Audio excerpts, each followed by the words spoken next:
Welcome to Curiosity, the podcast where science meets wonder. Join us as we explore the fascinating, the innovative, and the unexpected, from the secrets of the cosmos to the marvels of everyday life. Each episode takes you on a journey to uncover the knowledge and stories that fuel our endless quest for understanding. Let your curiosity guide you. Welcome to the Deep Dive, the place where we synthesize the most ambitious scientific literature and try to distill it into genuine understanding. And today we're really wrestling with what is probably the hardest concept in all of modern physics. Absolutely. It's the one that makes the universe feel less like a predictable mechanical clock. And more like some kind of vast, interconnected, almost mystical web. We've assembled a range of sources that explore what happens when quantum mechanics just completely collides with our everyday classical intuition. And it's a collision, a conflict that spanned 80 years. It forced Albert Einstein, the very icon of modern physics, to really admit he might have been fundamentally wrong about how reality itself works. Okay, let's just dive right into this with a hook that grabbed me immediately from the source material, because it really puts the central problem into perfect focus. Yeah, the great one. Imagine two particles. They're born together, but now they're separated by the entire width of the universe. We're talking light years of empty space between them. An unimaginable distance. So we measure a property of the particle right here with us. Let's say it's magnetic spin, and we find it's pointing up. Okay. Instantly, and I mean instantaneously, in literally zero time, which should be impossible, the corresponding property of its partner particle, the one billions of miles away, is simultaneously determined. It's pointing down. And that right there is the heart of it.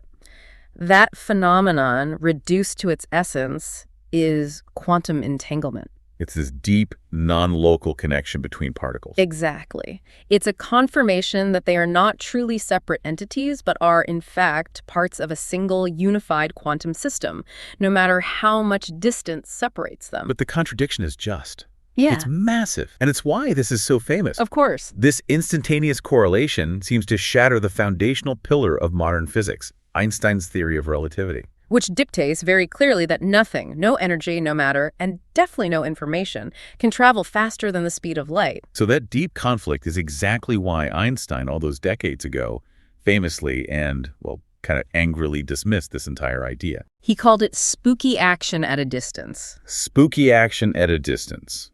He saw it as a fundamental breakdown of logic, right? It's a complete violation of the rules that had always governed successful physical theories. And, his skepticism is really what drove the entire scientific debate that followed for the next century. So here is our mission for you, our listener, today. We are going to unpack this defining and frankly bizarre characteristic of quantum reality. We'll trace the epic battle from Einstein's initial philosophical objection, all the way to the definitive, mind-bending experiments that proved his intuition wrong. And finally, we will explore how this fundamental weirdness is now being harnessed right now, today, to power the next generation of revolutionary technologies. We're talking about things like quantum computing and what they promise will be unbreakable, impervious cryptographic security. It's a journey from pure philosophy to practical, world-changing technology. All right, let's start at the absolute beginning. We need to define the core concept of entanglement, but stripped of, all the hype and the slightly misleading analogies. Good idea. What exactly is a physicist talking about when they say two particles are entangled? Okay, so at its most precise, quantum entanglement is what happens when two or more particles are linked in such a way that the quantum state of one particle, it cannot be mathematically described independently of the state of the others. So they're not individual things anymore. In a sense, no. They share a single composite wave function. You have to think of the combined system as the only entity that has sort of a full reality. The individual particles almost lose their separate identity. And what are the properties that become correlated in this way? Are we talking about mass or charge or... We're usually talking about properties like spin, which is a quantum form of angular momentum, or polarization for photons, which is the orientation of light waves. Right. The really important thing to grasp here is that these properties do not have a definite value until they are measured. But this is superposition. Exactly. Before that measurement, they exist in this hazy cloud of potential outcomes.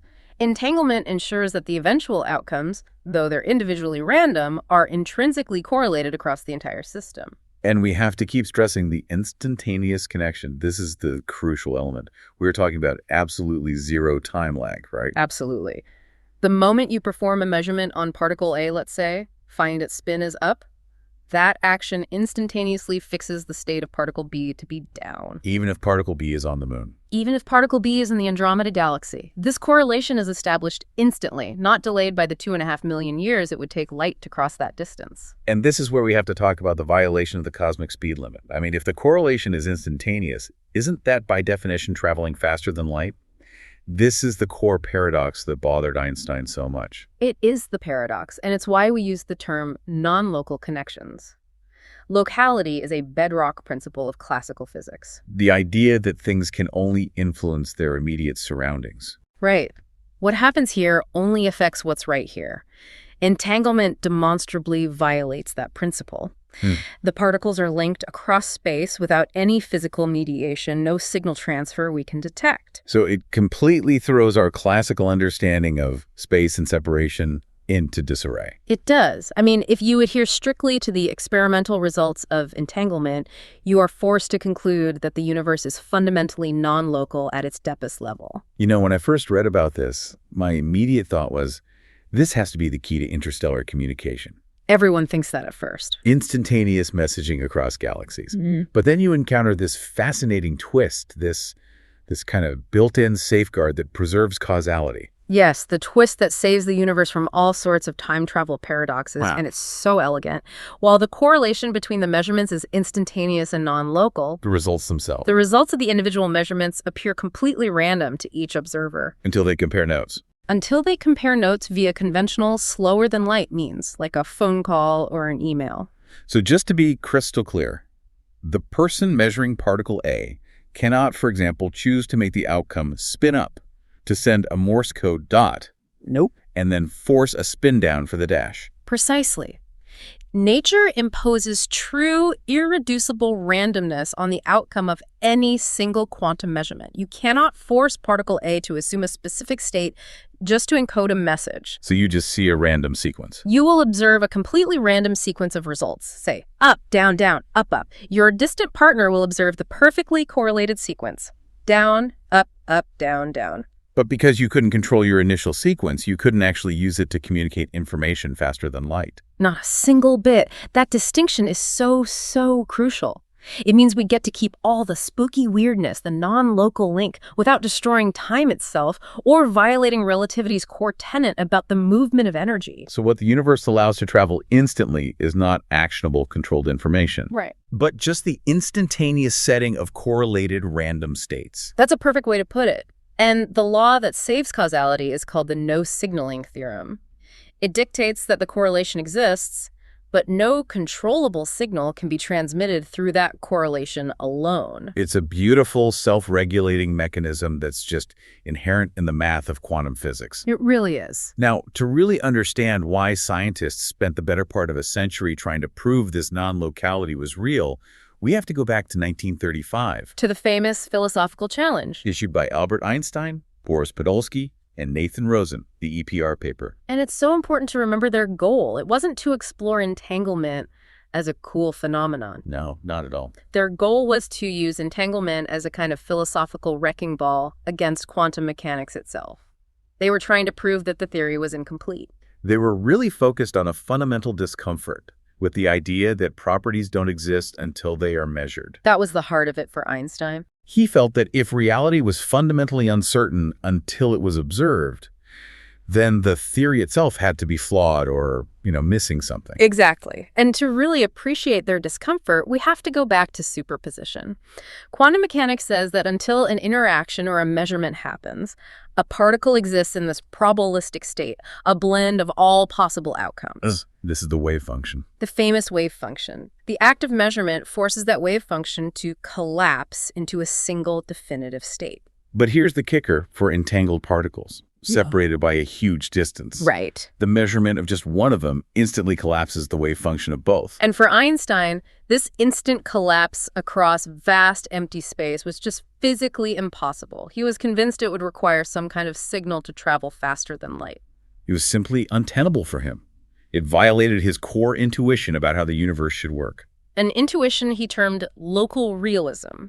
This concept is the philosophical foundation he was defending, and it's absolutely critical for you, the listener, to understand what he believed. Okay, let's break down those two pillars of local realism. First, realism. What do you mean by that? Realism is a belief that objects possess definite, objective properties, whether or not we are observing them. So, the common sense view of the world. Entirely. If you and I are not looking at the moon, it still has a definite mass, a definite position, and a definite momentum. It's just there. Einstein believed a particle should, likewise, have a definite spin or polarization before any measurement apparatus ever interacts with it. It's an assumption that's just built into all of classical mechanics. It works perfectly there. And the second pillar, locality. Locality is the principle we just discussed. An object can only be influenced by its immediate surroundings. An event in New York cannot instantly affect an event in Tokyo. Right. These two principles, that properties are definite, which is realism, and that influences are constrained by the speed of light, which is locality, they formed Einstein's intellectual fortress. And entanglement appeared to threaten both pillars at once. It did. So Einstein proposed his famous counter-argument to save local realism while still explaining the weird correlations they saw. The existence of hidden variables. This was the absolute core of the EPR argument. Yeah. Einstein suggested the particles weren't communicating instantaneously at all. No spooky action. No. Instead, the particles must have simply possessed predetermined properties, these hidden variables, from the very moment they were created together. Quantum mechanics, he argued, was incomplete because it hadn't yet identified these deterministic underlying variables that were secretly running the show. And the gloves analogy he used just makes this perfectly clear why he felt so confident in this argument. It's a brilliant analogy for illustrating local realism. Imagine you have a pair of gloves, one left, one right. Okay. You put them into two identical sealed boxes and send them off to distant planets. When your friend opens their box and finds a left glove, you instantly know your box contains a right glove. Instantly.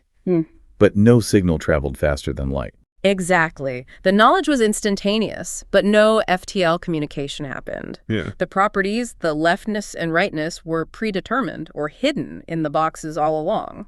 And Einstein insisted that entanglement must be just a more sophisticated version of this predetermination. He was sure of it.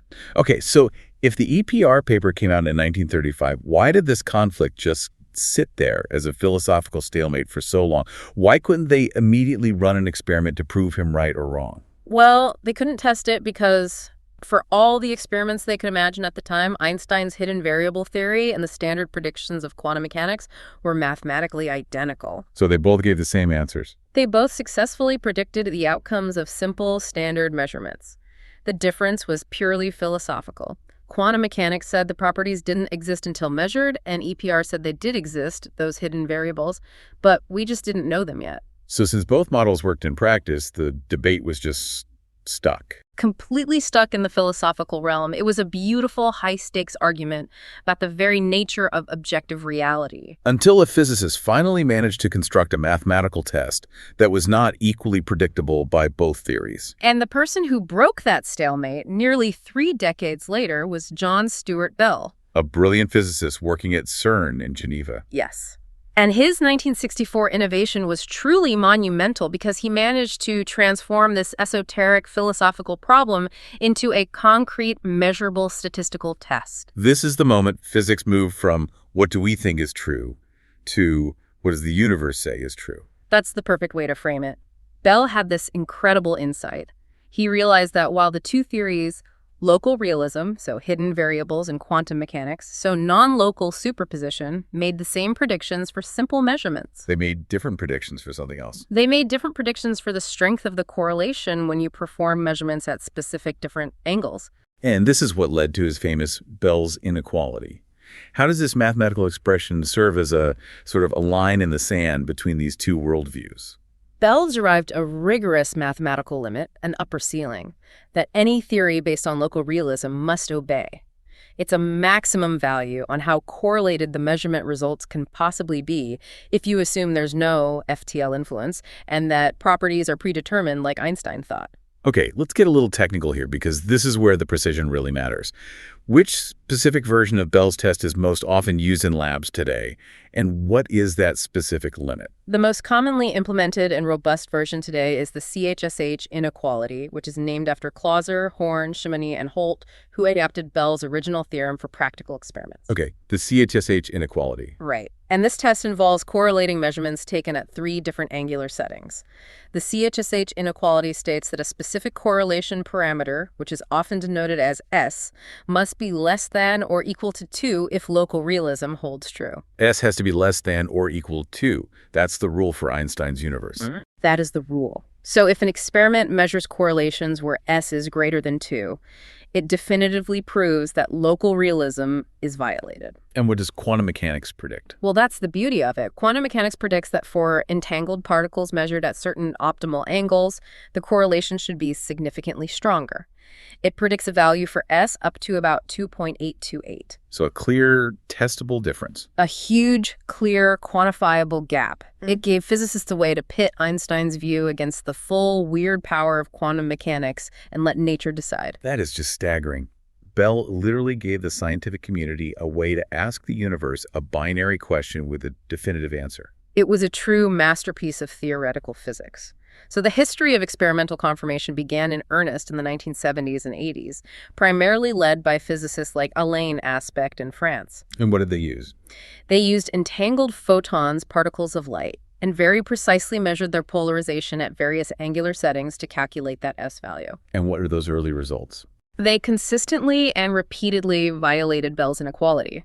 The correlations they measured were routinely above S2, often getting very close to that 2.828 limit predicted by quantum mechanics. So the universe was already talking back. It was.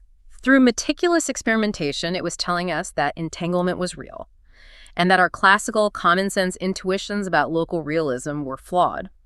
But despite those early, really compelling results, there was still some doubt, right? Because of the infamous loopholes. Yes, the loopholes. Why did the scientific community need to spend decades trying to close these sort of technical holes in the experiments? The loopholes were basically technical opportunities for local hidden variables to potentially sneak back into the explanation.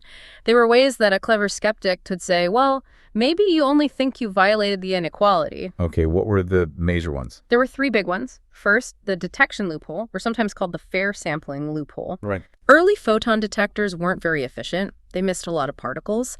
So critics argued that perhaps the hidden variables only dictated the states of the few particles that were actually measured, and the unmeasured ones behaved differently, bringing the average back below 2.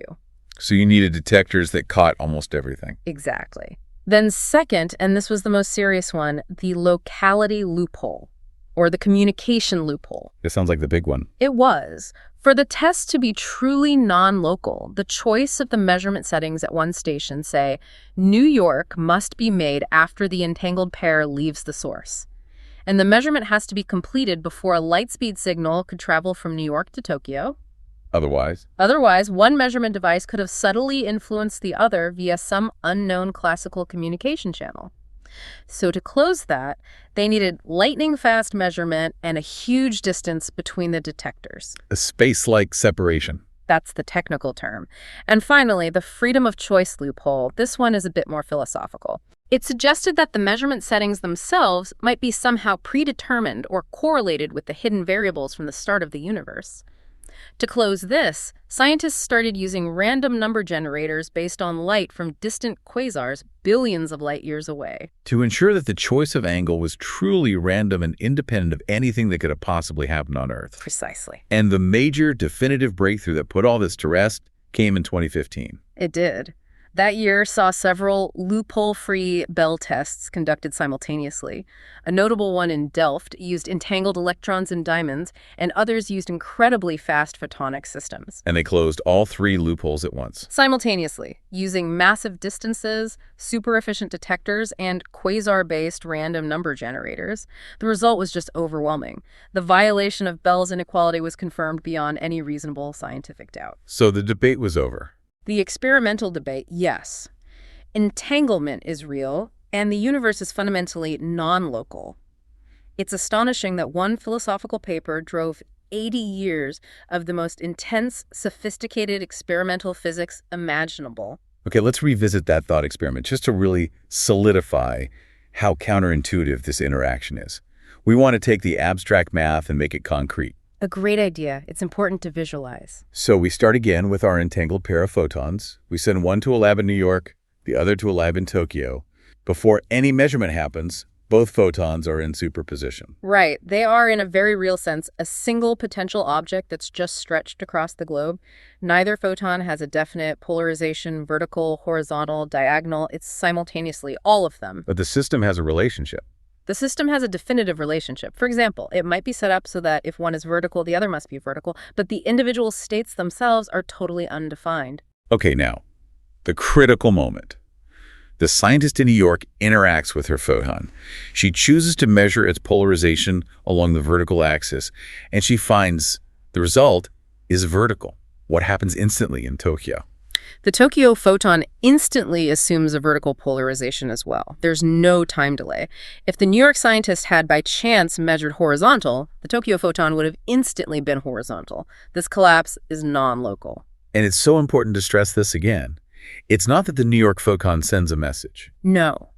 It's that the act of measuring the New York component forces the single composite system to resolve its state globally all at once. And the deep weirdness is that the measurement does not reveal a pre-existing state. It creates that state. Right. That is the core tenet of the Copenhagen interpretation, which is the view most physicists adopt, at least pragmatically.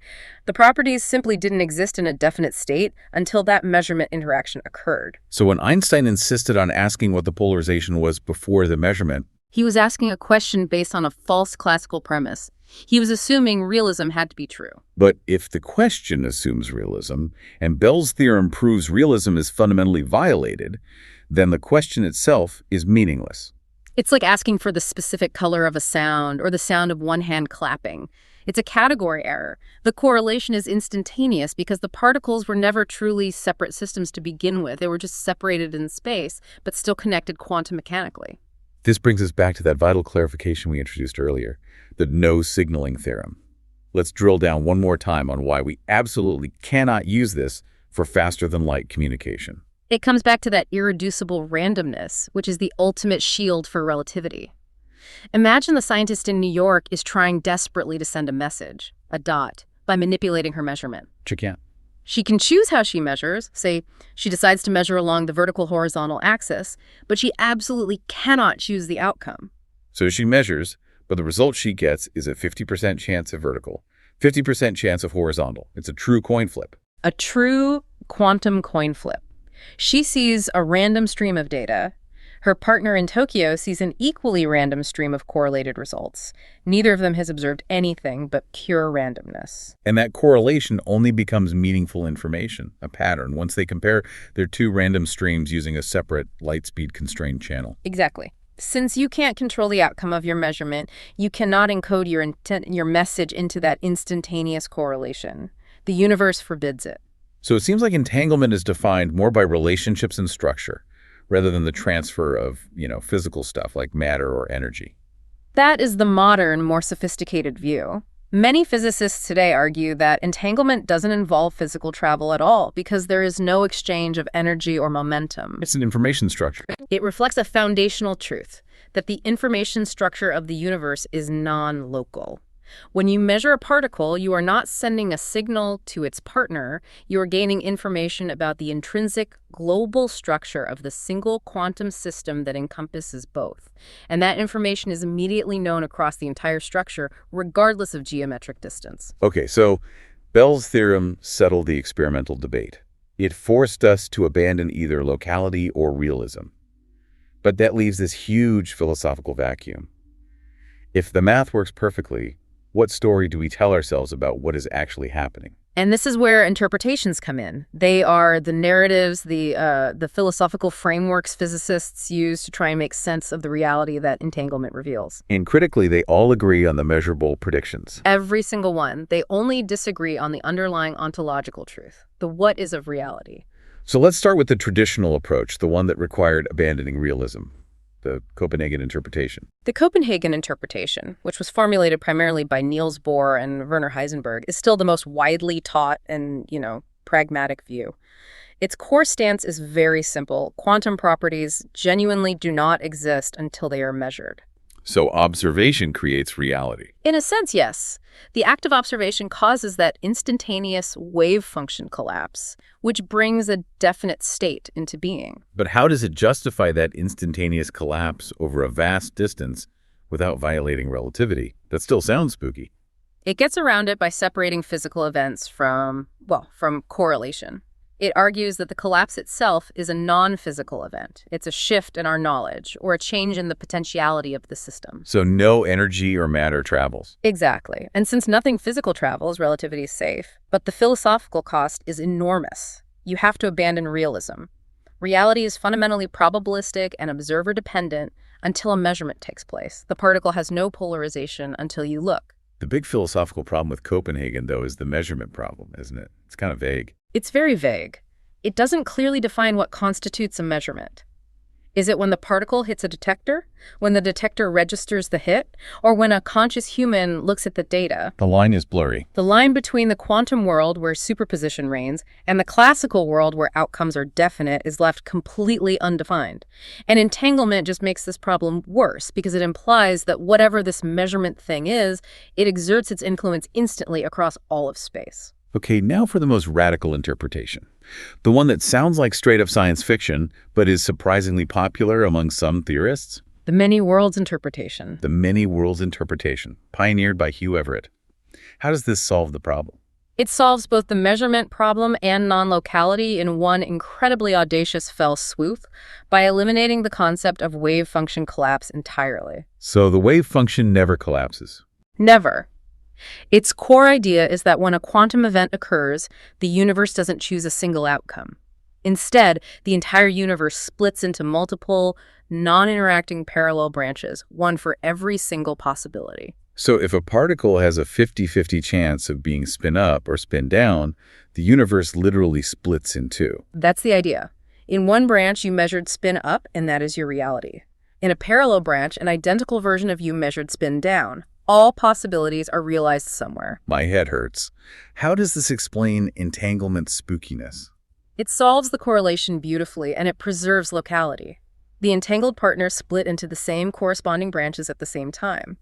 If your universe branches to a vertical measurement, the Tokyo photons universe also branches to vertical. So the correlation is maintained because they're on the same page, so to speak. They're on the same branch of reality. There's no action at a distance needed to explain the link. The correlation is just a function of the shared branch structure of the multiverse. And the philosophical cost here is the sacrifice of simplicity, to put it mildly. We are left with an exponentially growing, perhaps infinite, set of parallel universes. Let's pivot to the interpretation that desperately tried to save Einstein's intuition. The pilot wave theory, or Bohmian mechanics? Right. This interpretation, revived by the physicist David Bohm, is designed to restore both realism and determinism. Exactly. It argues that particles do have definite positions and properties at all times. They are not probabilistic clouds. They are point-like particles, just like in classical physics. But if they're definite and predictable, how do they produce all the quantum weirdness we observe, like the entanglement correlations that violate Bell's inequality? This is the clever part. They are guided by a non-local hidden pilot wave, or what's called a quantum potential, that extends throughout all of space. This wave dictates where the particles go, and its structure produces the probabilistic results we see. But the particle itself has a definite trajectory at all times. So the price of keeping realism and determinism is completely abandoning locality. Completely.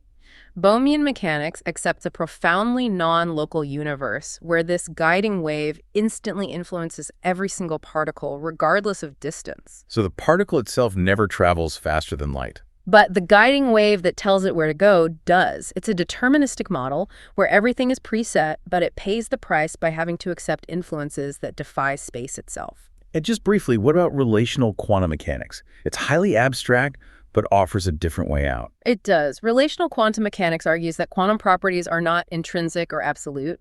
They only exist in relation to another system. A property like spin is only definite when measured by an observer, but that definition is only definite relative to that specific observer. So in our New York-Tokyo experiment, the New York photon has a definite polarization relative to the scientist's measuring device.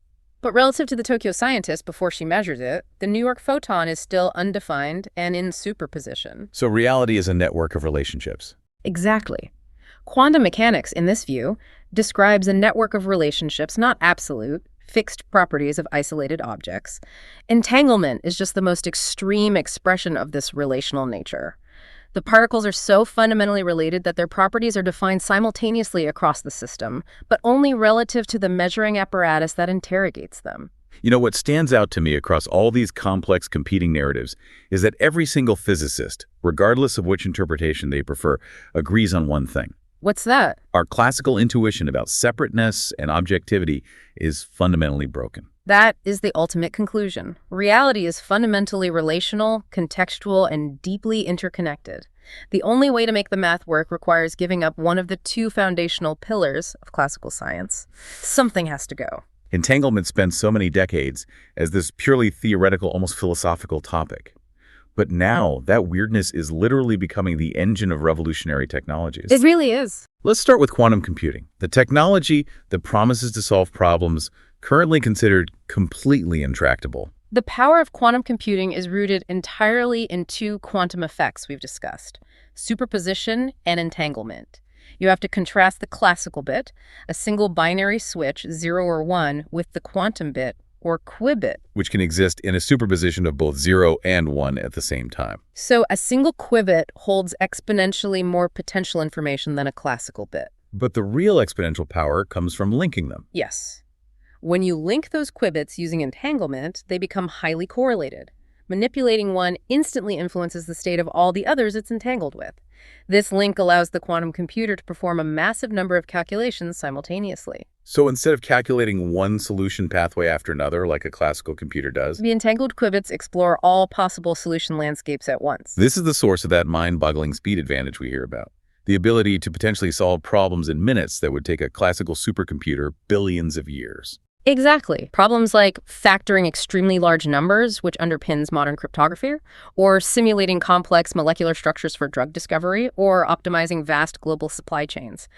These problems, often called NP-hard problems, become tractable because entanglement provides that incredible parallel processing capability. But the challenge, the massive engineering hurdle, is the fragility of this system: decoherence. It is the absolute Achilles heel of the field. Since entanglement is what makes the computer powerful, maintaining it is everything. It is. Decoherence is what happens when that fragile quantum state, the superposition and entanglement, is destroyed by any unwanted interaction with the environment. Like a stray magnetic field or just heat? A stray electromagnetic field, thermal vibrations, even a single atom moving slightly in the wrong place.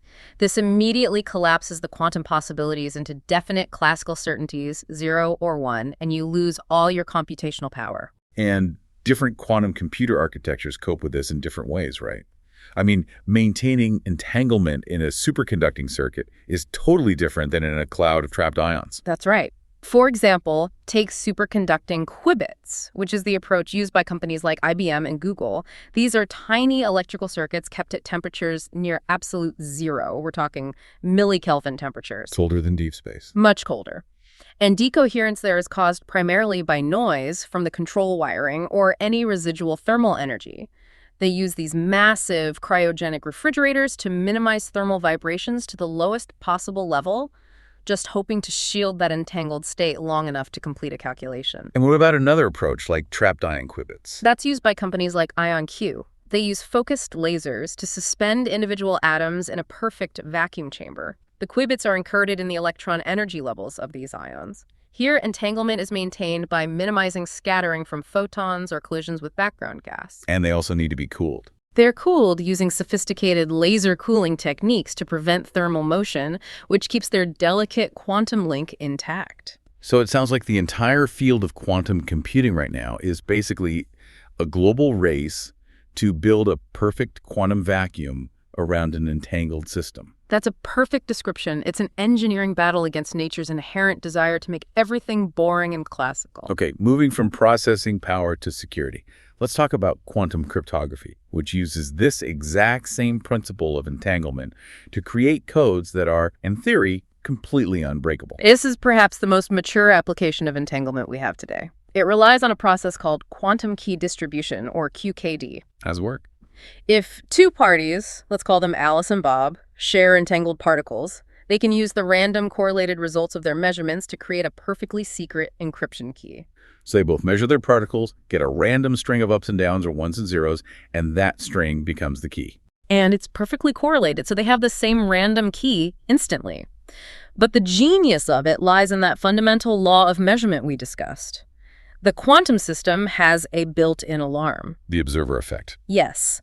The moment an eavesdropper, let's call her Eve, attempts to intercept or measure those particles to steal the key, her active observation destroys the delicate entanglement.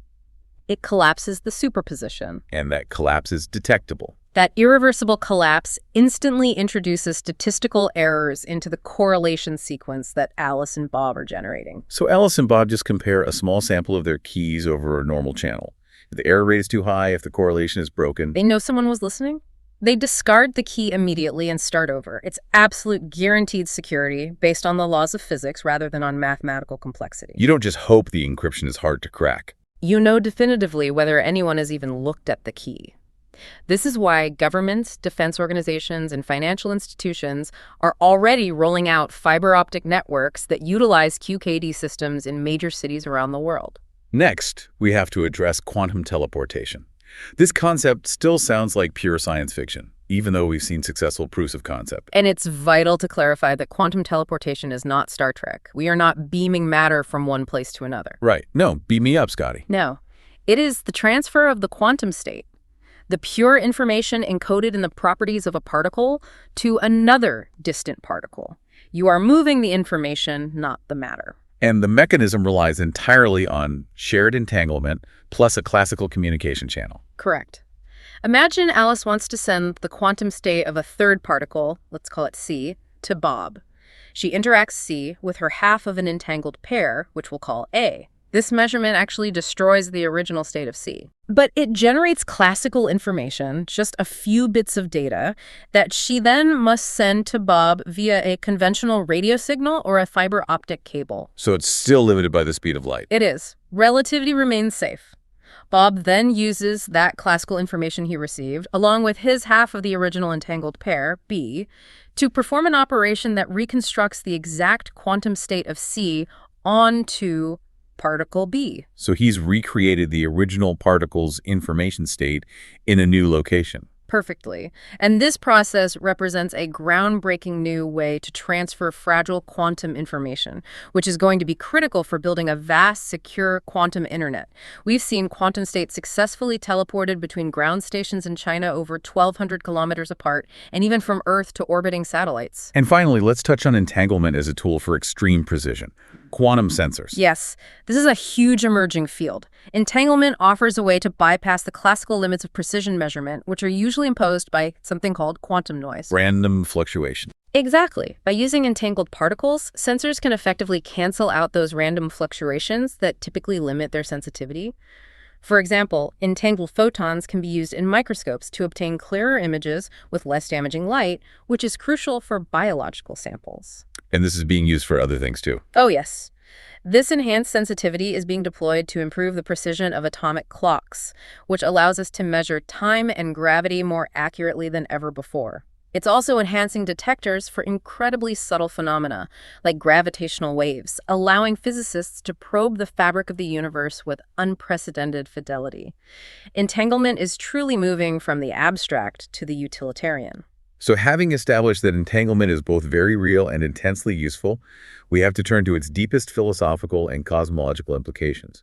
Because this phenomenon forces us to rethink the most basic assumptions we have about the universe's structure. The idea that entanglement might connect everything is, well, it's profound. We create entangled pairs in labs under very specific conditions, but many physicists now speculate that entanglement isn't just a lab quirk. But a universal foundational feature of reality itself. Exactly. So if every particle that has ever interacted, which, going back to the Big Bang, essentially means every particle in the universe remains entangled with its former partners, then the entire cosmos is one colossal, non-local quantum system. a vast cosmic web of correlations underlying everything we see. And this is where we really have to confront the idea that separation might be an illusion. If particles are intrinsically linked across vast distances, then the distance itself becomes secondary to the connection. Which leads directly to one of the most mind-bending, highly speculative theories in all of physics right now, the link between entanglement and space-time geometry, which is often summarized by the mantra ER-EPR. This theory, which tries to link quantum mechanics and general relativity, suggests that space itself is not fundamental. It's an emergent property. It emerges from the underlying patterns of quantum entanglement. ER stands for the Einstein-Rosen bridge, which is the technical term for a wormhole, a shortcut through space-time. And EPR, of course, is the entanglement paper from Einstein, Podolsky, and Rosen. Right. So the radical proposal is that if you have two maximally entangled particles, they are not just correlated, they are literally linked by a microscopic wormhole. So the geometry of space-time, what we perceive as distance, curvature, and gravity, might simply be a macroscopic manifestation of these intricate quantum correlations woven throughout the universe. That's the idea. Entanglement, in this view, is the thread that stitches reality together. If you could somehow destroy all entanglement, space-time itself would rip apart. It reframes everything. Distance is just the measure of the absence of entanglement. In a way, yes. So if the universe is fundamentally non-local, what does that imply for things like free will, determinism, and our traditional concept of local cause and effect? That's a deep, deep rabbit hole. Standard quantum mechanics, especially the Copenhagen interpretation, introduces genuine, irreducible randomness into nature. The choice of which outcome manifests up or down is fundamentally unpredictable. But entanglement coordinates that randomness instantly across space. It does. So if the universe operates via this non-local principle, our traditional notion of a purely local chain of cause and effect just breaks down.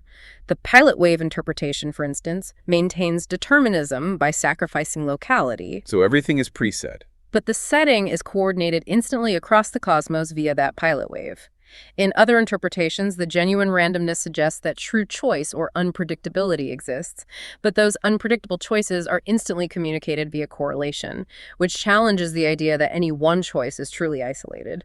The debate is very far from over. We have to briefly touch on the highly speculative and very controversial link between entanglement and consciousness. This is a fascinating but extremely contested area. A small group of theorists has suggested that certain complex phenomena, perhaps even consciousness itself, might rely on quantum processes, including entanglement, occurring within the brain's microtubules. The idea is that the brain might be a quantum computer. In a sense, that it might harness this quantum interconnectedness for its most sophisticated functions. But the scientific consensus on this is highly, highly skeptical. Why is that? Mainstream neuroscientists argue pretty forcefully that the brain is far too warm, wet, and noisy, meaning it's too prone to environmental interference for delicate quantum effects like superposition and entanglement to survive long enough to play any functional biological role. Decoherence would happen almost instantly. Far too quickly to be useful. It remains a frontier theory widely scrutinized and still awaiting any definitive experimental proof or disproof in a biological context. Okay. Let's circle back to Bell's theorem one final time. The universe forced physicists to make a choice. You can have locality, or you can have realism, but you can't have both. When the experiments proved the correlation was too strong for local realism, which intuition did the majority of physics abandon? Most physicists, following that Copenhagen path, chose to abandon realism.